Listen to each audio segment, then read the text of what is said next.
Di samping gue udah ada sport car yang sangat legend, desainnya cantik, dan mobil ini menjadi idola para pecinta wangan midnight. Mobilnya adalah Datsun 280Z tahun 1980.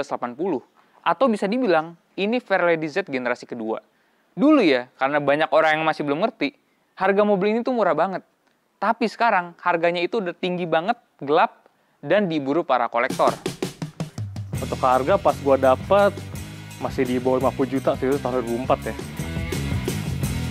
Itu aja dijual kan terakhir udah 2,4 emang kita lihat ya. Udah kayak harga tanah Pak, ibaratnya mobil tuh. Dia ini terkenal mesin Nissan itu yang dimana dia kenceng juga tapi bandel juga gitu loh. Ya, kita tes aja coba.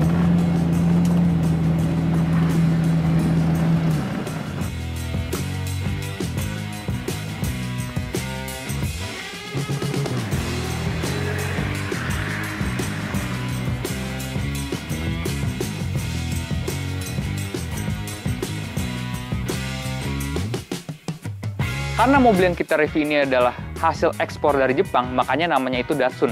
Sedangkan kalau yang dijual di pasar Jepang, namanya itu Nissan. Dan ini masuk generasi kedua dari keluarga Fairlady Z. Generasi pertamanya itu dari tahun 69 ya, itu kodenya itu 240Z. Generasi kedua seperti yang kita review ini, kodenya itu 280ZX. Nah, seterusnya itu ada 300ZX, ada 350Z, ada 370Z, bahkan yang terbaru itu udah ada 400Z. Nah, di tahun yang ini, mobil ini tuh bersaing ketat itu sama Toyota Supra dan juga Mazda RX-7. Untuk populasi mobil ini bisa dibilang itu kurang dari 10 unit. Nah, kira-kira ngerawat mobil langka ini susah gak sih? Dan kelebihan dari 280ZX itu apa aja? Nah, maka itu gue mau nanya-nanya sama yang punya. Halo Mas. Halo, ya. Apa kabar? Baik-baik. Nah, gue mau nanya nih, sejarah ngedapetin mobil ini itu gimana tuh? Dapetin mobil ini itu di tahun 2004 ya. Waktu itu bokap lagi ini sih, zaman-zaman masih koran tuh masih Pos Kota sama Kompas itu kan ya. Waktu itu dia ini aja lagi baca-baca gitu ngeliat iklan mobil kan ada dulu tuh di pos Kota kan ya. Dia ngeliat ada Fairlady itu. Pas lihat nggak salah nih Fairlady nih. Pokoknya harganya sangat-sangat tidak masuk akal lah. Akhirnya bokap gua ngasih tahu ke kakak gua gitu, ada Fairlady dijual nih daerah Jakarta Timur itu. Akhirnya ya udah bokap gua sama kakak gua yang pertama nyamperin itu ketemu sama yang punya showroomnya, ya udah deh transaksi beli mobil. Ini lu beruntung banget lu dapetinnya transmisi Matic 280ZX. Emang itu harga berapa sih? Sebenarnya kalau untuk yang Matic ya, di Indo tuh emang setahu gua emang banyak yang Matic ya dibanding manualnya. Manualnya kalau kita bisa tahu tuh sejauh ini gue baru tahu yang di Malang tuh warna abu-abu. Yang untuk Jakarta kayak yang hitam sama yang orange ini kan Matic kan ya, yang Matic 3 Speed itu. Untuk harga tadi ya, untuk harga pas gue dapet masih di bawah 50 juta sih, itu tahun 2004 ya. Lu bayangin gak sih, maksudnya kayak orang mungkin masih belum tahu wangan midnight kali ya? Zaman itu ya? Zaman itu iya mas. Sebenarnya sih udah tahu ya, karena zaman itu arcade MT sendiri udah masuk sini, waktu masih zaman-zaman MT2 mungkin. Iya, tapi belum sepopuler sekarang lah ya, makanya harga sekarang tuh wah gila sih. Ya pertama ya karena Fairlady gitu ya, yang kita tahu tuh sports car Jepang yang legend gitu ya. Terus kedua dia ini unitnya lebih dikit daripada 240Z atau yang kode bodi S30. Kode ini kan S130 kan ya. Jadi kalau misalkan kita tahu, itu dulu S30 kalau gue dari bokap gue ya, yang S30 itu atau 240Z itu pernah masuk resmi di sini. Jadi populasinya masih lebih banyak. Nah kalau dia ini kan udah lewat masa-masa ini kan ya, udah lewatin tahun dimana mobil CBU itu dilarang kan zaman itu. Jadi makanya populasi dia ini juga gak banyak gitu. Dan ditambah dia ini juga dianggap sama fansnya Fairlady itu dibilang yang udah kehilangan jati diri lah gitu. Karena dia rasanya ini udah comfort, udah bener-bener mobil Grand Tourer lah gitu. Sementara 240Z itu atau S30 itu masih cenderung lebih sporty gitu. Oke, jadi unik juga ya, makanya karakternya beda. Sekarang karakternya lebih ke Grand Tourer yang nyaman gitu. Karena kalau nggak salah gue dengar ceritanya, ini juga protes para customer kalau misalnya yang 24Z itu kurang nyaman ya. Jadi di-improve di 280Z jadi lebih nyaman lagi. Kalau misalkan dibilang kurang nyaman atau gimana, itu kan tuh yang emang minta sih customer Amerika ya, di mana waktu itu pangsa pasar terbesar ya untuk Fairlady gitu kan. Akhirnya nyesuaiinnya sama kemauan mereka sih. Cuman kan dari kalau yang lainnya protes itu kan karena misalnya rasa lah kalau mobil dari karakter sporty tiba jadi cenderung nyaman tuh kan aneh aja gitu. Kurang bersoul ya. Iya, sama tarikannya dia ini emang cenderung lebih nyantai sih. Oke. Nggak segalak 240Z, karena kan dia juga injection kan. Sementara 240Z itu tuh twin carb Hitachi Esu kan, dimana itu rasanya emang Hitachi Esu tuh bener-bener itu sih. Tarikannya mantep sih itu. Iya, lebih fun to drive. Lebih fun to drive ya. Oke, ngomong-ngomong kita langsung bahas mesinnya aja. Boleh, boleh.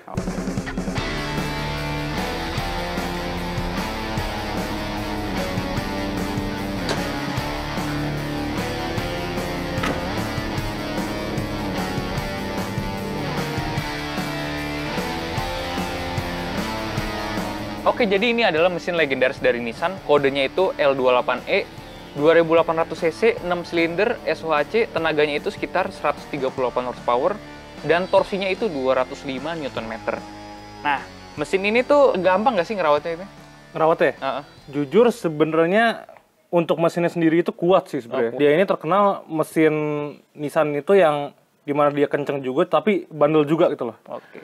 Karena dia sebenarnya ini lucu aja sih. Jadi dia itu konstruksinya itu kalau dilihat itu mirip banget sama mesin kuburannya Mercy kalau dilihat. Oh, tahu Tiger ya? Sebelumnya kayak zaman Kebo atau Mercy Mini tuh, atau Mercy yang lebih tua gitu ya. Dimana modelnya sama kayak gini kan. Karena emang waktu itu Nissan itu ngedesain untuk L16 saya yang 1600 cc itu emang minta Mercy buat ngedesain headnya gitu. Makanya kalau udah gitu L16 itu jadi dasar untuk model 6 silinder selanjutnya gitu loh. Makanya kalau dilihat itu mirip banget sebenarnya. Oh, jadi headnya itu buatan Mercy ya? Iya, makanya kalau lihat sama nih modelnya non cross flow udah gitu. Iya. Ibarat dari desain headnya model kuburan juga sama persis gitu. Oke, iya. Tapi PR spare partnya yang susah ya? Ya, spare part karena ini kan mobil sini juga jarang kan ya. Udah gitu ini mesinnya ini juga ada di sedan-sedan eksotik kayak zaman itu kayak misalnya Laurel gitu, ataupun kalau salah Patrol juga pakai ini deh, pakai L28 juga deh. Oke. Nah, ini kan 2800 cc, 6 silinder lagi. BBM-nya berapa tuh dalam kota sama luar kota? BBM luar kota gua nggak pernah tahu, cuman untuk dalam kota sendiri itu ada di angka 16 lah. 16. Buat dia sih tuh kan udah lumayan irit sih buat mobil lama gitu ya. Karena kan yang sebelumnya twin karbu 2 biji itu 14 tuh udah bagus sih. Jadi di dia nih 16 tuh ya udah improvement lah. Dan yang Matic-nya itu 3 speed, yang manualnya 5 speed ya? Iya. Kalau lu pernah nyoba top speed di tol, kira-kira udah pernah berapa tuh? Untuk top speed sendiri, waktu yang pernah ngetes kakak gue sih, dia bilang dia pernah sampai 180 itu RPM udah deket redline sih, itu udah di 5.500 gitu ya. Lumayan loh itu buat mobil tua. Tapi abis itu karena di mobil udah di rebuild juga sih mesinnya gitu. Waktu itu terakhir abis rebuild, dia pernah nyoba 160. Gue sih itu juga pernah nyoba mentok-mentok segituan lah, 150, 160.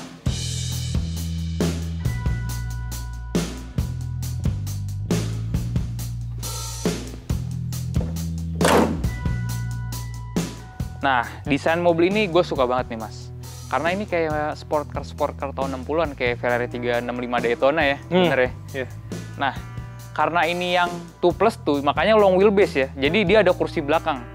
Kalau yang short wheelbase itu ada kursi belakang nggak sih? Nggak ada, dia benar-benar 2-seater dan dia wheelbase-nya itu lebih pendek. Dia tuh kalau saya ini udah 2,4 atau 2,5 meter gitu. Sementara untuk yang short wheelbase atau yang 2-seater itu dia wheelbase-nya masih 2,3. Oh, jadi lebih panjang lah ya? Lebih panjang. Oke. Emang cocok banget dibilang Grand Tourer gak sih? Iya. Bener. Tapi untuk di zamannya ini udah canggih lah. Contohnya dia udah ada rear wiper, rear defogger, sama ini semburan air tuh di atas itu. Sama dia udah electric mirror juga, Oke. sama udah injection, dan dia ini kayak Alif udah sebutin di awal, dia itu kan dijualnya pakai nama Nissan kan ya. Oke. Dan kalau di Jepang itu namanya Ferrari DZ, bukan pakai 280 ZX gitu. Oh. Kalau untuk ekspor langsung kayak kodenya tuh 280 ZX. Oh, gue juga baru tahu nih.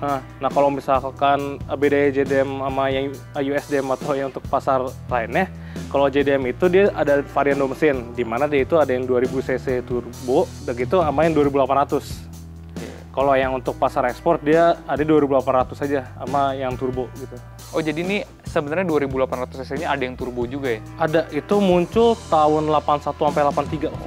Oke, kita bahas peleknya Mas ya. Ini gue suka nih. Untuk pelek dia pakai apa nih Mas? Velg di sini gue pakai ini ya, pakai Watanabe replika. Dia ini ring 17 dan dia ini sama belakang belang nih. Yang belakang itu lebih colong untuk bisa dilihat tuh. Oh iya benar-benar. Tapi kalau menurut gue ya, Watanabe ini sangat cocok di 240 atau enggak 280 karena emang period korek banget ya. Iya. Oke, sekarang kita kan udah bahas eksterior, kita bahas interiornya sekalian test drive ya. Oke.